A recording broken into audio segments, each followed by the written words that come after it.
ಮುಂಜಾನೆ ಜಲ್ದಿ ಜಳಕ ಮಾಡಿಕೊಂಡು ನಾನು ನಮ್ಮ ಮಾವನ ಮಗಳು ಸಕ್ಕರೆ ಸರ ಹಿಡ್ಕೊಂಡು ಉಜ್ಜಯಿ ನೋಡಕ್ಕಂತ ಹೋದೇವ್ರಿ. ಅಲ್ಲಿ ಡೊಳ್ಳು ಹೊಡಿತಿದವ್ರು ಬಂದಿದ್ರು, ನೋಡ್ಕೋತ ನಿಂತೀವಿ. ಈ ಸರಿ ಏನೋ ವೀರಭದ್ರೇಶ್ವರದ ಮೂರ್ತಿ ಇದೇನೋ ಹೊಸದಾಗಿ ಮಾಡ್ಯಾರೋ ಅದು ನೋಡ್ಕೋತ ನಿಂತು ಆಮೇಲೆ ಪಲ್ಲಕ್ಕಿ ಬಂತು. ಪಲ್ಲಕ್ಕಿಗೆ ನಮಸ್ಕಾರ ಮಾಡಿ ಕೊನೆಗೆ ನಾವು ಕಾದಿರೋ ಅಂಥ ಉಜ್ಜಯಿ ಬಂತು.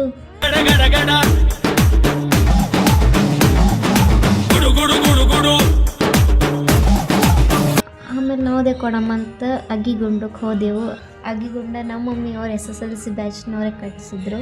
ಅಲ್ಲಿ ನವೋದಯ ಕೊಟ್ಟು ಮೈಸಮೈ ಅಂತ ಗುಡ್ಡದ ಮೇಲೆ ಹೇಳ್ರಿ, ಅಲ್ಲೂ ನವೋದಯ ಕೊಟ್ಟು ಕೊನೆಗೆ ನಮ್ಮೂರದ್ದು ಹೊರಗೆ ಲಕ್ಕಮ್ಮ ಜ್ಯೋತಿ ಅಂತ ಹೇಳ ಅಲ್ಲೊಂದು ಕುಂತು ಒಂದು ಫೋಟೋ ತೆಕ್ಕೊಂಡೆವು. ಆಮೇಲೆ ಸಂಜೆಗೆ ಮತ್ತು ತಯಾರಾಗಿ ವೀರಭದ್ರೇಶ್ವರ ಖಾಣಿಗೆ ಹೋಗಮ್ಮಂತ ಹೋದೆವು. ಅಲ್ಲಂದ್ರೆ ಭಾಳ ಮಂದಿ ಬಂದಿವ್ರಿ. ಅಲ್ಲಿ ವೀರಭದ್ರೇಶ್ವರ ದರ್ಶನ ಮಾಡ್ಕೊಂಡು ಪ್ರಸಾದ ತಿನ್ಕೊಂಡು ಮತ್ತು ನಮ್ಮ ಮನೆಗೆ ನಾವು ಹೊರಟೇವ್ರಿ. Thank you.